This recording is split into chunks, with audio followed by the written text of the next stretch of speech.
কেমন আছেন দর্শক ভাইয়েরা?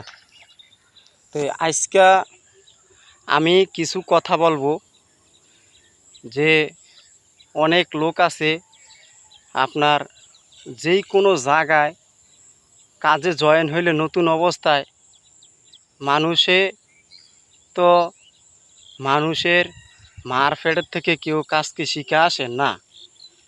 তো কিছু কিছু লোক আছে ভাই, যে এক জায়গায় কাজে জয়েন হইলে মানুষ কাজ তো কেউ শিখে আসে না মার ফেডের থেকে।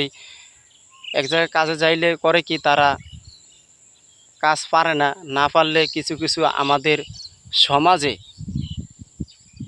বর্তমানে লোক আছে তাদের পিছনে লাইগা থাকে বিভিন্ন ধরনের বকাচকা করে এবং খারাপ ধরনের কথা বলে।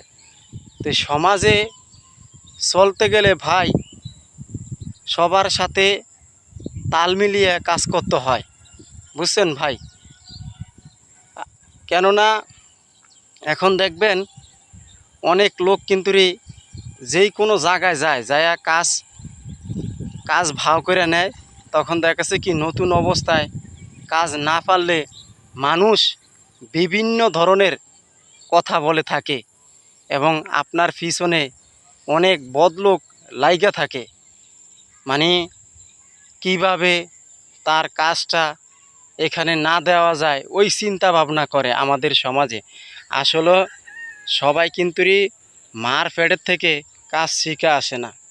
তো তেমনি আমাদের কিছু কিছু কাজের লোক আছে এবং চাকরি হোক যেই কোনো দিনমজুরির কাজ হোক, তারা করে কি আপনার এক জায়গায় নতুন লোক যদি যায় চাকরি নিতে যায় বা কাজ করতে চায়, তাকে কাজ করতে ঠিক মতন দেয় না।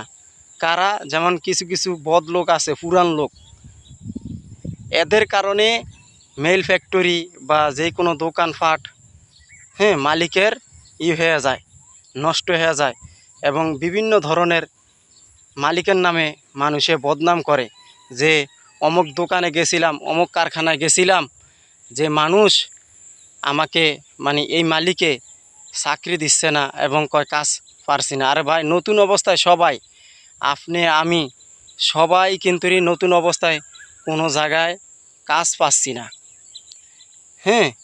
কাজ পারি না। মানুষ আস্তে আস্তে শুনতে শুনতে জানতে জানতে দেখতে দেখতে এরপর তো কাজ শিখে, তাই না ভাই? তো এই যে আমার কথা হইল, কেউ মার ফেডের থেকে কাজ শিখা আসে নাই, বুঝছেন দর্শক ভাই?